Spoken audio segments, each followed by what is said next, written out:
Hello everyone, welcome back to this new video. साथियों, आप सभी का स्वागत है इस यूपीपीएससी के जो आर ओ का टेस्ट सीरीज है। इसमें बहुत ही महत्वपूर्ण ये क्लास होने वाली है। इसमें हम लोग जो है इकोनॉमी, है ना, सेंसस और उसके साथ साथ एग्रीकल्चर के महत्वपूर्ण प्रश्नों को देखेंगे। तो वन बाय वन करके इसको स्टार्ट करेंगे। उससे पहले बता दें कि R O special current affair की क्लासेस स्टार्ट हो चुकी हैं। करंट अफेयर की जो स्पेशल क्लास अभी आप देख पा रहे हैं, इसको ज्वाइन कीजिए और यहाँ से अपनी तैयारी को और मजबूत कीजिए।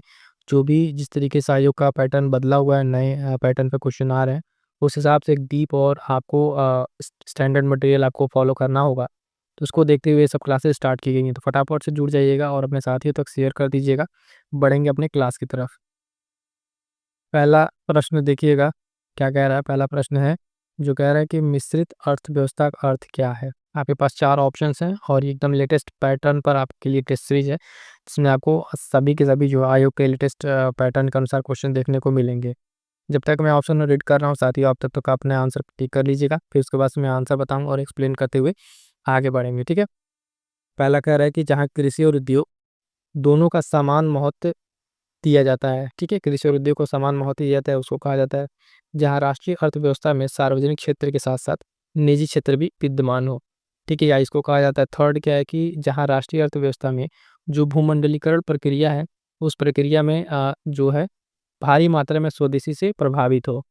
उसके साथ क्या है, ऑप्शन डी देखिएगा, जहाँ आर्थिक नियोजन और विकास में केंद्र और राज्यों को समान भागीदारी हो।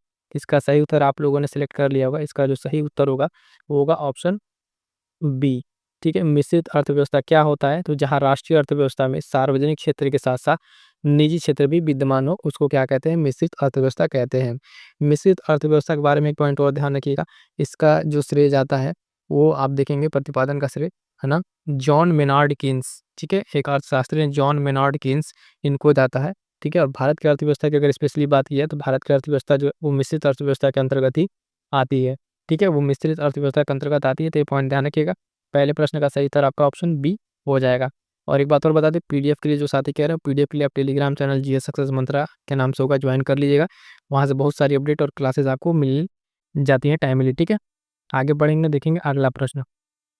अगला प्रश्न क्या है, अगला प्रश्न है प्रश्न संख्या 2, ध्यान दीजिएगा। क्या कह रहा है कि उत्पादक जो कीमत है सूचकांक, उत्पादक कीमत सूचकांक मापता है।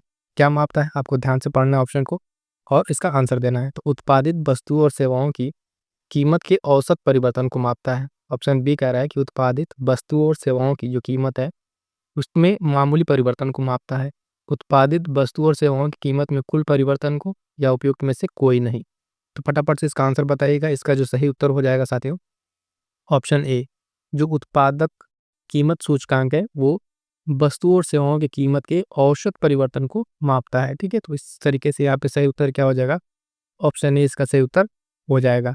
अगला प्रश्न देखेंगे, प्रश्न संख्या 3 क्या कह रहा है। प्रश्न संख्या 3 कह रहा है कि अस्थाई विकास जो होता है वो किसके उपयोग के संदर्भ में अंतर पीढ़ीगत संवेदनशीलता की घटना है। मतलब अस्थाई विकास से संबंधित जो इस तरह की पीढ़ीगत घटना है, संवेदनशीलता, किसको लेके ये बात कही गई है। तो प्राकृतिक संसाधनों के, भौतिक संसाधनों के, औद्योगिक संसाधन या सामाजिक संसाधनों को लेकर ये बात कही गई है। तो इसका जो सही उत्तर हो जाएगा प्रश्न संख्या 3, वो होगा आपका ऑप्शन है, प्राकृतिक संसाधन यानी सस्टेनेबल डेवलपमेंट। जो स्थायी विकास या धारणीय विकास की बात की जाती है, वो प्राकृतिक संसाधनों के उपयोग में जो अंतर पीढ़ीगत संवेदनशीलता है उसको लेके ये बात कही गई है। तो ऑप्शन ए सही उत्तर हो जाएगा। आगे बढ़िएगा, प्रश्न संख्या 4 देखिएगा। प्रश्न संख्या 4 क्या कह रहा है कि निम्न में से एक से समावेशित विकास को बढ़ाने की आशा नहीं की जा सकती। यानी समावेशित विकास जो है किससे बढ़ाने की आशा नहीं की जा सकती। तो ऑप्शन ए ध्यान दीजिएगा, राष्ट्रीय आय की उच्च वृद्धि दर, या फिर ग्रामीण विकास, कृषि विकास, कृषकों को पर्याप्त साख। तो इसका जो सही उत्तर हो जाएगा प्रश्न संख्या 4। इसमें जो राष्ट्रीय आय की कुल वृद्धि की बात की जा रही है, नहीं की जा सकती, वो आपका है ऑप्शन ए, राष्ट्रीय आय की जो है ऊंची वृद्धि से, है ना, राष्ट्रीय आय की ऊंची वृद्धि दर से जो है समावेशित विकास को बढ़ाने की आशा नहीं की जा सकती। क्योंकि इसके जो डिफरेंट तरीके के आयाम है उसमें शिक्षा, स्वास्थ्य, समावेशित विकास जो है उसके डिफरेंट डायमेंशंस में अगर बात करें तो शिक्षा, स्वास्थ्य, रोजगार के अवसर की उपलब्धता रहती है। शिक्षा, स्वास्थ्य और उसकी और रोजगार की जो उपलब्धता उसको परिलक्षित होती है। तो इसमें ये ऑप्शन इसका क्या हो जाएगा, क्वेश्चन के अकॉर्डिंग ऑप्शन ए सही उत्तर हो जाएगा। ठीक है, आगे बढ़िए, देखिएगा प्रश्न संख्या 5। प्रश्न संख्या 5 कह रहा है विकास का जो भारतीय मॉडल किसके हितों की सुरक्षा करता है? ऑप्शन है व्यक्ति और राज्य दोनों, या उपयुक्त में से कोई नहीं। तो प्रश्न संख्या जो 5 का सही उत्तर हो जाएगा वो हो जाएगा ऑप्शन सी, यानी व्यक्ति और राज्य दोनों। यानी भारतीय मॉडल जो है, भारतीय विकास का जो भारतीय मॉडल है साथियों, ध्यान दीजिएगा, वो आपका किस किस पे है? वो मिश्रित अर्थव्यवस्था पे निर्भर है। किस पे? मिश्रित अर्थव्यवस्था पर निर्भर है। और इस रूप में जो आप देखेंगे, निजी और सार्वजनिक क्षेत्र दोनों की भागीदारी सुनिश्चित होता है। तो इस तरीके से जो सार्वजनिक क्षेत्र है उसमें आप निजी क्षेत्र और सार्वजनिक क्षेत्र का प्रशासन होता है। तो ये जो क्या करेगा, व्यक्ति और राज्य दोनों के हितों की रक्षा करेगा। क्लियर है यहाँ तक? अगला प्रश्न है प्रश्न संख्या 6। क्या कह रहा है कि सूची 1 और सूची 2 दिया हुआ है, इसमें क्या करना है? सुमेलित करना है। पहला सूची क्या दिया हुआ है और दूसरा। इसमें किया क्या जाता है कि 2 तरीके के ऑप्शन रहते हैं, इन दोनों ऑप्शंस में आपको लेके मिलान करना रहता है। तो ये कई बार का इंपॉर्टेंट प्रश्न पूछा जा चुका है। प्रश्न संख्या 6 ध्यान दीजिएगा। इसमें करना क्या है, जैसे एक तरफ दिया हुआ भिलाई, बोकारो और दुर्गापुर, राउरकेला। ऑप्शन सेकंड में जो है आपका किस स्टेट में स्थित है, वो सारी चीज़ें आपको यहाँ पे दी हुई हैं। तो पहला इसमें जो है छत्तीसगढ़, झारखंड, उड़ीसा, पश्चिम बंगाल। आप इसको यहाँ तक मैच कीजिए, फिर उसके बाद से बताते हैं कि ए से और इसमें ऑप्शन को मिलाने में कौन किससे मिलेगा। ऑप्शन आपको एक बार दिखा दे रहे हैं, जो ऑप्शन है इसका ABCD करके, जो इस तरीके से match the following.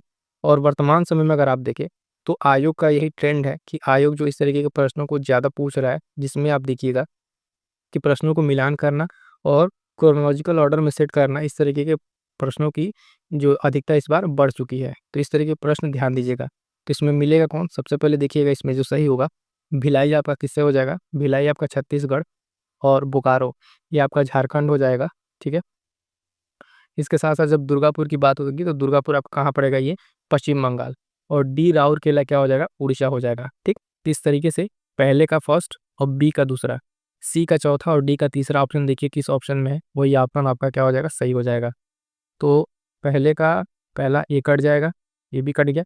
Option B जो है यहाँ पे देखिएगा सही उत्तर हो जाएगा कि 1, ठीक है, 2 और 4, 3। इस तरीके से सही उत्तर क्या होगा इसका? ऑप्शन बी सही उत्तर हो जाएगा। ये प्रश्न बहुत ही इंपॉर्टेंट है, कई बार जो प्रीवियस ईयर में यानी अन्य अलग अलग परीक्षाओं में पूछा जा चुका है, तो इस बात का ध्यान रखिएगा। अगला प्रश्न जो है प्रश्न संख्या 7 क्या है? प्रश्न संख्या 7 जो कह रहा है उस पर ध्यान दीजिएगा। कह रहे हैं कि भारत में तृतीय क्षेत्र जो है, टर्शियरी सेक्टर, इसमें सम्मिलित है। इसमें क्या सम्मिलित है? तो ध्यान दीजिएगा, 3 ऑप्शन दिया हुआ है, इसमें पूछ रहा है कौन सा सही है। ठीक, तीनों में कौन सा सही है, इन सारे ऑप्शंस को आपको देखना है। 1, 2, 3 ऐसे करके हैं। तो तृतीय क्षेत्र के सेक्टर में कौन सा सम्मिलित है? पहले देखिए, कह रहा है व्यापार एवं परिवहन, वित्त एवं वास्तविक जो संपदा है वो, वानिकी और मत्स्यिकी। ठीक है, तो तृतीय क्षेत्र क्या है? तो आप जानते होंगे जो तृतीय क्षेत्र है, तो प्राइमरी क्षेत्र है, द्वितीयक और तृतीयक। तृतीय क्षेत्र जो उसमें सेवा आता है या उद्योग क्षेत्र आता है, उस हिसाब से अगर आप देखें तो इसमें आपका क्या हो जाएगा? तो देखिएगा इसमें 3 जो है वानिकी मत्स्यिकी तो आपका होगा नहीं, ये तृतीय में नहीं आएगा, प्राइमरी में आएगा। तो इस हिसाब से पहले तो ऑप्शन काट दीजिए, देखेंगे 2 कट जाएगा, ये डी कट, सी और डी कट जाएगा। बचेगा व्यापार परिवहन, ये भी आपका एक तरह क्या है? सेवा क्षेत्र है। ठीक है, और इसके बाद से ये वित्त एवं वार्षिक की जो संपदा है, उस हिसाब से आपका क्या हो जाएगा? सही उत्तर जो हो जाएगा आपका ऑप्शन बी, 1 और 2 दोनों हो जाएगा इसमें, बी इसका सही उत्तर हो जाएगा। तृतीय क्षेत्र की अगर हम बात करें तो इसमें जो अन्य और भी चीज़ें जिसमें आएंगी, जैसे व्यापार हो गया, होटल हो गया, संचार, बैंकिंग है ना, सार्वजनिक प्रशासन, सुरक्षा, शिक्षा, ये सब सारी चीज़ें क्या आएंगी? आपके तृतीय क्षेत्र में आएंगी। और जो आपका प्राइमरी सेक्टर है वहाँ पे आपका एग्रीकल्चर से रिलेटेड चीज़ें आएंगी। सेकेंडरी में आप जानते हैं मैन्युफैक्चरिंग वाली चीज़ें आती हैं। तो ये सारे पॉइंट्स आपको ध्यान में रखना है। अगला प्रश्न देखिएगा, प्रश्न संख्या 8। प्रश्न संख्या 8 क्या कह रहा है? भारतीय अर्थव्यवस्था में किस क्षेत्र का सकल घरेलू उत्पाद में सर्वाधिक योगदान है? इसमें क्या योगदान है? कृषि क्षेत्र, औद्योगिक क्षेत्र, सेवा क्षेत्र, या इनमें से कोई नहीं। 4 ऑप्शन आपके पास है, फटाफट से देखिएगा प्रश्न संख्या 8 का उत्तर क्या होगा। पूछा क्या है कि भारतीय अर्थव्यवस्था में किस क्षेत्र का GDP में जो है सर्वाधिक योगदान रहता है? ये आप वर्तमान में तो आप देखेंगे सेवा क्षेत्र का है, ऑप्शन सी से उत्तर हो जाएगा। लेकिन इस प्रश्न को जिस समय आप एग्जाम जब आप करें तो इकोनॉमिक सर्वे या बजट में जो भी इस तरह के डेटा है उससे आप इसको अपडेट जरूर कर लीजिएगा। फिलहाल यहाँ पर क्या है, सेवा क्षेत्र का सबसे ज़्यादा यहाँ पे योगदान है। वो चीज़ें हम आपको यहाँ पे बता दे रहे हैं। एस्टिमेट जो है ये 21-22 वाला जो आर्थिक सर्वेक्षण, उसके अकॉर्डिंग ये क्वेश्चन में इसका आंसर होगा। आगे बढ़िएगा, देखिएगा अगला प्रश्न, प्रश्न संख्या 9। वार्षिक आर्थिक समीक्षा को तैयार करने के लिए निम्नलिखित में से कौन उत्तरदायी है? अभी इकोनॉमिक सर्वे की बात हो ही रही थी, तो वही चीज़ है। देखिए, योजना मंत्रालय, वित्त मंत्रालय, भारतीय रिजर्व बैंक या केंद्रीय सांख्यिकी संगठन। इसका सही उत्तर क्या हो जाएगा? प्रश्न संख्या 9 का जो सही उत्तर हो जाएगा वो आपका वित्त मंत्रालय। वित्त मंत्रालय में भी आप ध्यान दीजिएगा, है ना। वित्त मंत्रालय क्या करता है, ये केंद्रीय बजट से एक दिन पहले ये चीज़ें तैयार की जाती हैं। और ये स्पेशली इसमें देखिए, वित्त मंत्रालय में तो आर्थिक मामलों का जो विभाग है, कौन सा, ध्यान दीजिएगा, आर्थिक मामलों का जो विभाग है उसके द्वारा ये तैयार किया जाता है। ठीक है, तो ये पॉइंट सीधा सीधा यहाँ पे सही उत्तर क्या हो जाएगा? आपका ऑप्शन बी सही उत्तर हो जाएगा। अगला प्रश्न देखिएगा, कह रहा है प्रश्न क्या 10, सेबी अधिनियम पारित हुआ था।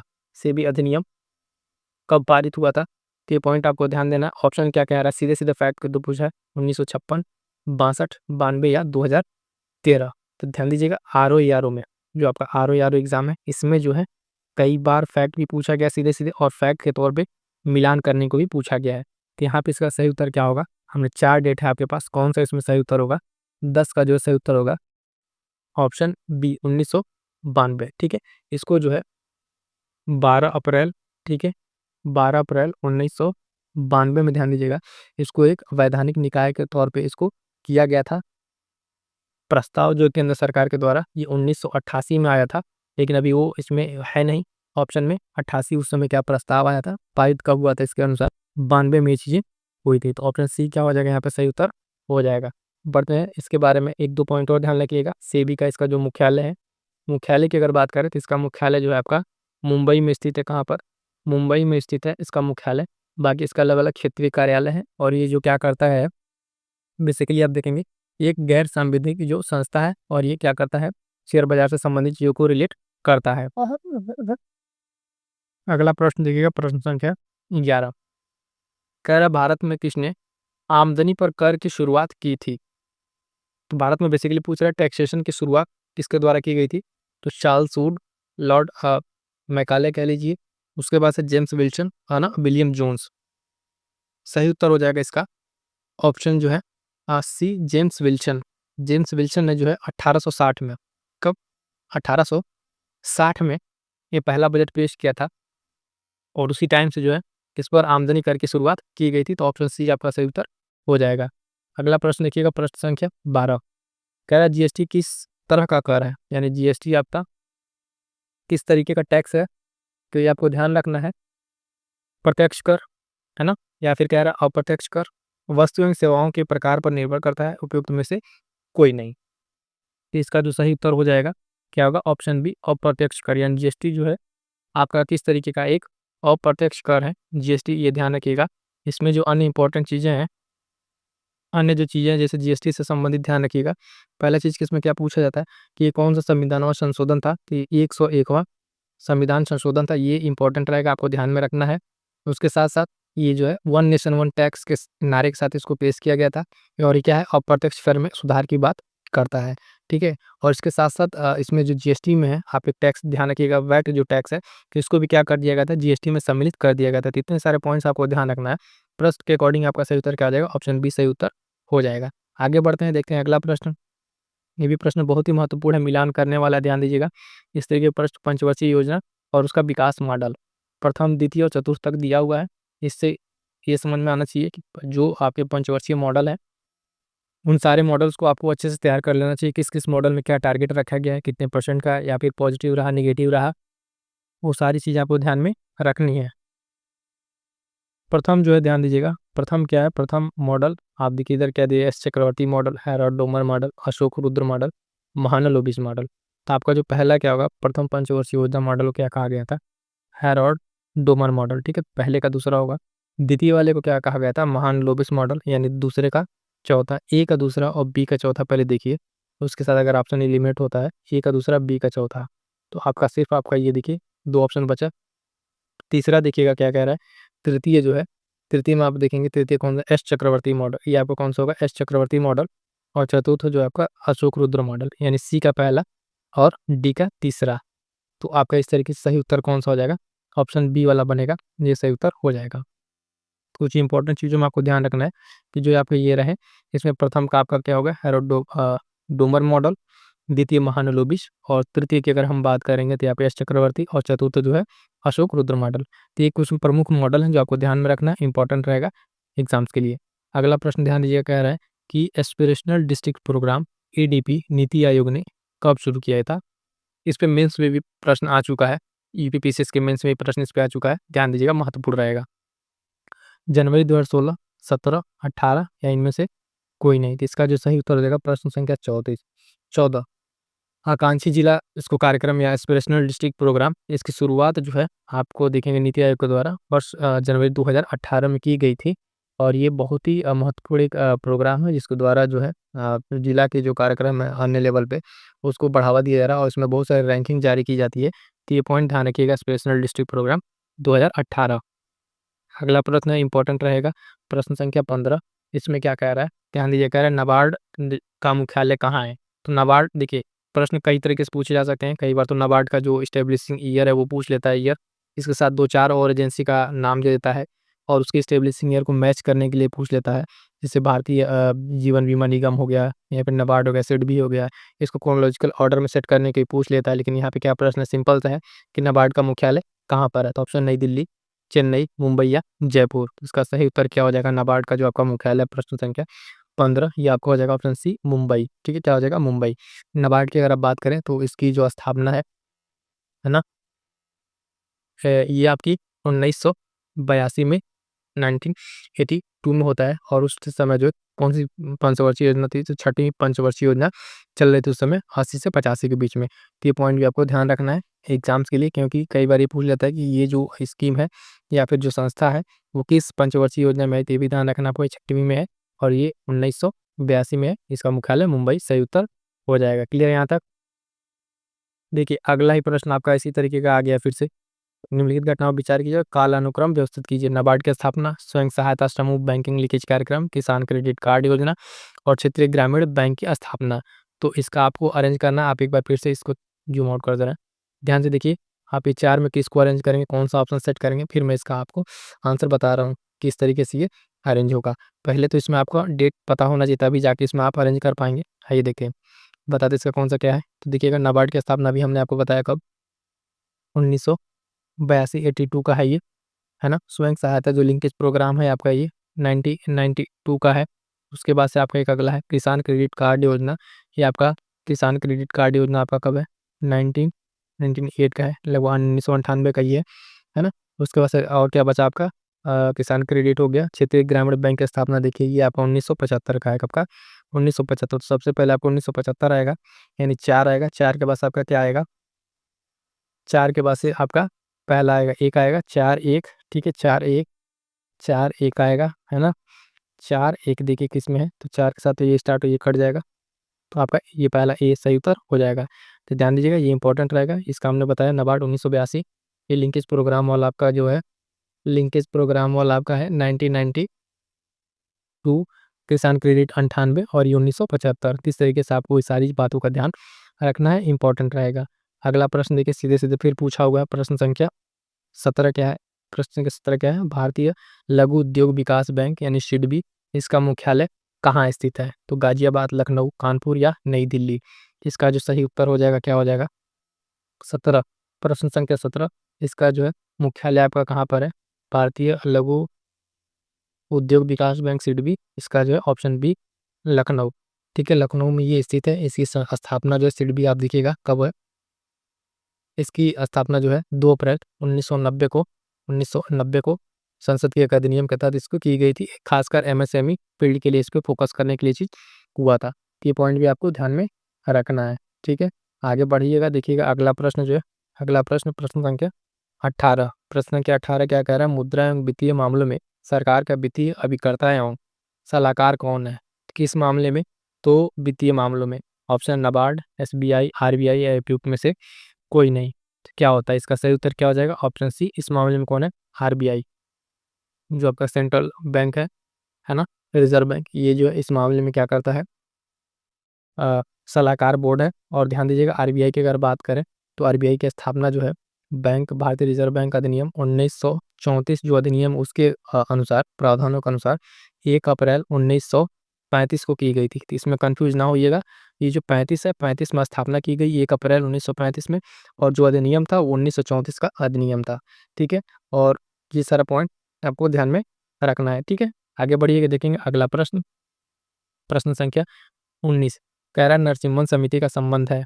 इस तरीके से जो भी कमेटी है, कई बार उनके रिकमेंडेशन को पूछ लेता है, उनके क्या-क्या सुधार रहे हैं या फिर वो किससे संबंधित रहे हैं, ये भी डायरेक्ट पूछ लेता है। समिति में कई बार जो है समिति का नाम देके किसकी अध्यक्षता में ये समिति थी, ये भी पूछ लेता है। ईयर देके आपको क्रोनोलॉजिकल ऑर्डर में पूछ लेगा। तो ये सब सारे एस्पेक्ट्स हैं कि आप जब क्वेश्चन को पढ़ें, तो इन डिफरेंट एस्पेक्ट्स को आप ध्यान में रखिए, ताकि आपका प्रश्न जो है वो गलत ना होने पाए, ठीक है? तो इसमें कह रहा है नरसिम्हन समिति का संबंध किससे है? ऑप्शन एक बार देखिए, उच्च शिक्षा सुधार से, कर रचना, बैंकिंग रचना सुधार से, या नियोजन क्रियान्वयन सुधार से। तो नरसिम्हन समिति की अगर हम बात करेंगे, तो इसका सही उत्तर क्या हो जाएगा? ये जो नरसिम्हन समिति है, बैंकिंग संरचना सुधार, ऑप्शन सी सही उत्तर हो जाएगा। ये जो है अगस्त 1991 में जो तत्कालीन वित्त मंत्री डॉक्टर मनमोहन सिंह ने वित्तीय क्षेत्र के जो सुधार थे, उसके लिए इसको स्टार्ट किया था, ठीक है? इसके बाद से एक और ये नरसिम्हन कमेटी की सेकंड रिपोर्ट आती है, मतलब कमेटी बनती है, वो आपका बनता है 1998 में, ठीक है? 1998 में ये बनता है, तो ये भी आपको ध्यान में रखना है। 2 रिपोर्ट है, नरसिम्हन पहली 91 और ये 98। ये संबंधित किससे? बैंकिंग संरचना से रिलेटेड है। ऑप्शन सी इसका क्या हो जाएगा? सही उत्तर हो जाएगा। हो गया। अगला प्रश्न है प्रश्न संख्या 20, मौद्रिक नीति है, ठीक है? तो मौद्रिक नीति क्या है? ध्यान दीजिएगा, इसमें कह रहा है राजकोषीय नीति के विपरीत राजकोषीय नीति का पूरक, मंदी के दौरान जो अधिक प्रभावी और प्रभावी मांग को नियंत्रण करने हेतु प्रत्यक्ष उपाय।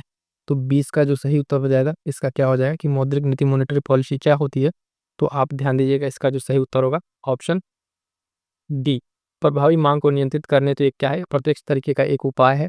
यानी आप देखेंगे मुद्रा की तरलता या फिर उसकी जो अनुपात है उसको सही करने के लिए इसमें क्या प्रभावी बनाता है, तो ये ऑप्शन डी इसका सही उत्तर हो जाएगा। इसमें जो है भारतीय रिजर्व बैंक इस इन सब सारी चीज़ों को मॉनेटरी पॉलिसी को रेगुलेट करता है, ये भी आपको ध्यान में रखना है। अगला प्रश्न देखिएगा, ध्यान से पढ़िएगा, इसमें नहीं पूछा हुआ है। कह रहा है निम्नलिखित में से कौन सा राष्ट्रीय बागवानी मिशन का उद्देश्य नहीं है? 4 ऑप्शन है, इसमें से 3 इसका यानी उद्देश्य होगा, चौथा नहीं होगा कोई। ऑप्शन ए वित्तीय सहायता प्रदान करना, ठीक है? दूसरा कह रहा है बागवानी क्षेत्र में ऊंची समृद्धि प्राप्त करना, शस्योत्तर व्यवस्था, ठीक है, करना, यानी पोस्ट हार्वेस्ट जो मैनेजमेंट है, और मानव संसाधन विकास। तो प्रश्न संख्या आपका क्या है? 21, ठीक है? इसमें जो क्या कह रहा है कि बागवानी मिशन का इसमें जो उद्देश्य नहीं है, तो आप ध्यान दीजिएगा, जो ऑप्शन ए है वित्तीय सहायता प्राप्त करना, ये आपका क्या है? इसका लक्ष्य नहीं है। ये जो है आपका राष्ट्रीय बागवानी मिशन, इसकी शुरुआत जो है ना? 2005-6 के आसपास होती है, और ये 10वीं क्या है? 10वीं जो आपकी पंचवर्षीय योजना है, उसके कार्यकाल में से शुरू हुआ, और इस योजना का उद्देश्य जो है क्या-क्या है? तो इसमें जो 3 आपके नीचे के बी, सी पॉइंट है 3, ये सारे के सारे इसके उद्देश्य हैं। बाकी इसमें पहला जो है, ये आपका उद्देश्य नहीं होगा, तो ये हमारा सही उत्तर हो जाएगा। वित्तीय सहायता प्रदान करना इसका उद्देश्य नहीं है, ठीक है? आगे बढ़िएगा, देखेंगे अगला प्रश्न। अगला प्रश्न है, कह रहा प्रश्न संख्या 22, निम्नलिखित में से कौन सा कृषि उत्पाद अपने निर्यात से देश के लिए सर्वाधिक विदेशी मुद्रा प्राप्त करता है? कोई एक कृषि उत्पाद है जो निर्यात से देश के लिए क्या करता है? सबसे ज़्यादा विदेशी मुद्रा प्राप्त करता है। ऑप्शन है आपके पास कहवा, बासमती चावल, कच्ची कपास या चाय। तो इसमें देखेंगे भारत के पर्सपेक्टिव में कौन सा इसमें सबसे ज़्यादा इंपॉर्टेंट रहेगा, तो ऑप्शन बी यानी बासमती चावल। बासमती चावल जो है भारत से सबसे ज़्यादा निर्यातित होता है दिए गए ऑप्शन के अकॉर्डिंग, ठीक है? दिए गए ऑप्शन के अकॉर्डिंग अगर इसमें टॉप पे देखें, तो उसमें एक रहता है समुद्री उत्पाद। ये जो सबसे ज़्यादा निर्यातित होते हैं भारत से, उसके बाद से बासमती चावल आता है, उसके बाद से आपका जो आता है मसाले आते हैं मसाले, उसके बाद से बफेलो मीट, ये सब सारी चीज़ों का एक क्रम है। क्वेश्चन के अकॉर्डिंग आपका सही उत्तर क्या हो जाएगा? ऑप्शन बी बासमती चावल। आगे बढ़िएगा, लिखिएगा अगला प्रश्न 23 नंबर, किसानों के लिए किसान क्रेडिट कार्ड योजना लाई गई थी। अभी ऊपर जो एक प्रश्न आया था, उस प्रश्न में हमने आपको बताया था क्रोनोलॉजिकल ऑर्डर में जो सेट करना था, उसमें हमने आपको इसका ईयर बताया था। ऑप्शन देख के बताइए कौन सा इसमें सही उत्तर होगा। तो 1998, 99, 99 से 2000, 2001 और 2001 दो। तो आपको आंसर समझ में आ गया होगा कि इसका सही उत्तर क्या होगा। प्रश्न संख्या 23 जो आपकी 1998, हमने क्या बताया था अभी? 1998 बताया था किसान क्रेडिट कार्ड योजना। बहुत ही इंपॉर्टेंट योजना है, कई बार ये पूछा जा चुका है, अलग अलग तरीके से प्रश्न आपको देखने को मिलेगा। इसका ईयर आप याद रखिएगा, यहाँ पे आपका ऑप्शन ही सही उत्तर हो जाएगा। अगला प्रश्न है, ध्यान दीजिएगा, प्रश्न संख्या 24, विदेश जो विशेष कृषि एवं ग्राम जो उद्योग योजना है उसका मुख्य उद्देश्य क्या है? उसका मुख्य उद्देश्य क्या है? तो ध्यान दीजिएगा, प्रश्न संख्या 24। उद्देश्य की अगर बात करें तो ऑप्शन दिया हुआ है कि कृषि निर्यात का संवर्धन, खाद्य फसलों की उत्पादकता को बढ़ावा देना, तिलहन की खेती को बढ़ावा देना, या डी दलहन की खेती का संवर्धन करना। तो जो विशेष कृषि ग्राम उद्योग योजना उसका मुख्य उद्देश्य क्या हो जाएगा? प्रश्न संख्या 24, इसका जो मुख्य उद्देश्य होगा साथ ही ध्यान दीजिएगा, ऑप्शन ए कृषि निर्यात का संवर्धन करना। ठीक है, कृषि निर्यात का संवर्धन करना या बढ़ावा देना इसका मुख्य लक्ष्य है, और ये डिफरेंट तरीके से अलग अलग प्रोडक्ट पे ये काम करता है। तो ये ध्यान रखिएगा, ये इसका सही उत्तर हो जाएगा। प्रश्न संख्या 25 क्या कह रहा है? निम्नलिखित में से कौन सा भारतीय कृषि की निम्न उत्पादकता का कारण नहीं है? भारतीय कृषि की अगर निम्न उत्पादकता की बात की जाए तो क्या इसमें से कारण नहीं है? पहला कह रहा है जनसंख्या का दबाव, प्रचंड बेरोजगारी, सहकारी कृषि और भू जोत का छोटा आकार। तो इसमें से अगर हम बात करें तो भारत की कृषि में निम्न उत्पादकता के बाकी 3 तो कारण है, एक जो इसमें कारण नहीं होगा वो कौन सा कारण है? तो आप ध्यान दीजिएगा, 6 का क्या हो जाएगा? ऑप्शन सी सहकारी जो कृषि है इसका 25 का क्या हो जाएगा? ऑप्शन सी है सहकारी कृषि है निम्न उत्पादकता का कारण नहीं है, लेकिन बाकी अन्य 3 अगर देखें तो भारतीय कृषि की निम्न उत्पादकता के कारण बनते हैं, यानी जनसंख्या का दबाव, प्रचंड बेरोजगारी और भू जोत का छोटा आकार। यानी जो कृषि के लिए छोटे छोटे ये चीजें हैं आपके पैमाने खेत के, वो सारे डिपेंड करते हैं। तो इस तरीके से प्रश्न को रिवर्स करके भी समझिए कि इसमें क्या क्या पॉइंट आपसे पूछा गया और क्या नहीं। तो इसका सही उत्तर क्या हो जाएगा? ऑप्शन सी सहकारी समिति इसका क्या हो जाएगा? सही उत्तर हो जाएगा। ठीक है, आगे बढ़ते हैं, देखते हैं अगला प्रश्न। प्रश्न संख्या 26 क्या कह रहा है? एक किसान जिसके पास 1 से 2 हेक्टेयर तक का जोत है उसको जाना जाता है किस कैटेगरी में? सीमांत किसान, बड़ा कृषक, मध्यम या लघु? इसका जो सही उत्तर हो जाएगा प्रश्न संख्या 26। जो इस रेंज का किसान है जिसके पास जो है ध्यान दीजिएगा 1 से 2 हेक्टेयर की भूमि है, उसको क्या कहा जाता है? तो उसको कहा जाएगा लघु किसान। क्या कहा जाता है? लघु किसान। लघु किसान कहा जाता है 1 से 2 हेक्टेयर वाले को। और उसमें अलग-अलग कैटेगरी, इसमें किस-किस कैटेगरी से ये लोग अलग-अलग, इसमें सीमांत जैसे किसान की अगर हम बात करें तो लगभग 1 हेक्टेयर 2.5 एकड़ का जो ज़मीन है उससे कम क्षेत्रफल वाले को सीमांत किसान कहा जाता है ना? और जो अलग-अलग उससे ज़्यादा जिनके पास है उस तरह से बड़े किसान, ये सब सारे इसको आप इसमें देख लीजिएगा। ठीक है? तो यहाँ पे सही उत्तर क्या हो जाएगा? ऑप्शन डी जो है इसका सही उत्तर हो जाएगा। आगे बढ़ते हैं, देखते हैं प्रश्न संख्या 27 कह रहा है कि भारत के राज्य में उत्तर प्रदेश निम्नलिखित में से किन फसलों में अग्रणी उत्पादक है? तो उत्तर प्रदेश किन-किन मामलों में टॉप पर है? देखिए, गेहूँ, आलू, मूँगफली, गेहूँ, आलू, गन्ना, आलू है, कपास है, गन्ना, आलू, गन्ना, धान। तो ध्यान दीजिएगा इसमें जो सही उत्तर हो जाएगा उत्तर प्रदेश आपका किस-किस चीज़ में टॉप पर है? तो आपका उत्तर प्रदेश पहले तो गेहूँ पे टॉप पर है, उसके साथ-साथ जौ में है, गन्ना में है, ठीक है ना? आलू और दाल। तो इस हिसाब से अगर ऑप्शन आप देखेंगे तो आपका सही उत्तर कौन-सा बैठेगा? सही उत्तर बैठेगा आपका ऑप्शन बी गेहूँ, आलू, गन्ना। इसके साथ-साथ जौ भी है, ये भी आपको ध्यान में रखना है। दाल के उत्पादन में इसका स्थान भी इस तरीके से प्रथम रहता है। तो आपका ऑप्शन बी फसलों के हिसाब से आपका यहाँ पे क्या हो जाएगा? ऑप्शन बी सही उत्तर हो जाएगा, ठीक है? आगे बढ़िएगा, देखिएगा अगला प्रश्न जो है, अगला प्रश्न कह रहा है प्रश्न संख्या 28। 28 क्या कह रहा है? कि कह रहा है कि निम्नलिखित में से कौन-सा सुमेलित नहीं है?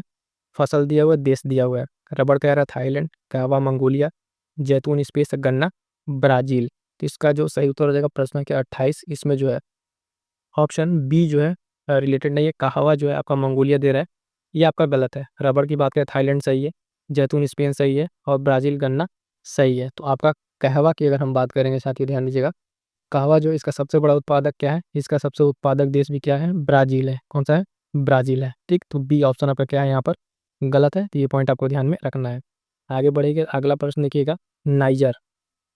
नाइजर जो राम तिल है कि फसल एक तेल की फसल है, इसके बीजों में तेल की मात्रा कितनी पाई जाती है? तो ऑप्शन देखिए परसेंटेज के हिसाब से फटाफट से देखिए कौन-सा ऑप्शन होगा, इसके बीज में कितना तेल पाया जाता है? तो प्रश्न संख्या 29 है, इसका सही उत्तर क्या हो जाएगा? ऑप्शन डी 37 से 47% क्या होता है इसमें पाया जाता है। ये तिलहन की एक छोटी फसल है, इसको ध्यान रखना, इसमें कितना तेल पाया जाता है ये आपके सामने क्लियर है। अगला प्रश्न देखिएगा, बहुत ही इंपॉर्टेंट प्रश्न है, ठीक है? प्रश्न संख्या 30, इसमें क्या कह रहा है? फटाफट देखिए, स्वतंत्र भारत की प्रथम औद्योगिक नीति की घोषणा कब की गई थी? 47, 48, 50 या 56? कि ध्यान दीजिएगा, इसमें जो की गई थी औद्योगिक नीति नीति की घोषणा, स्वतंत्र भारत की प्रथम औद्योगिक नीति की घोषणा जो की गई थी, ये आपकी की गई थी सन 1948 में। बी जो आपका यहाँ पे सही उत्तर हो जाएगा। तो यहाँ तक ध्यान दीजिएगा, आपका टॉप 30 इंपॉर्टेंट प्रश्न हो चुके हैं। क्लियर है यहाँ तक?